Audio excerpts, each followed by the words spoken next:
How to add friends on your Discord PC. Hello everyone, and let's get started. If you're confused on how to receive the friend request and accept it on your Discord PC, here is the perfect tutorial. So without any ado, let's get started. First of all, open your Discord PC and log into it. Once that is done, you will see this home page. On the top of the side panel, you will see the friend list.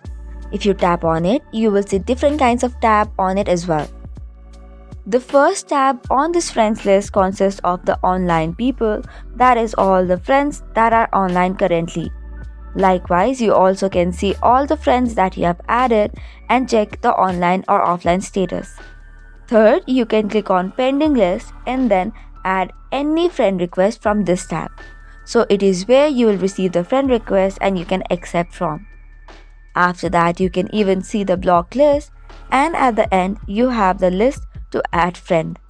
In order to add a new friend, you must know the friend's Discord username.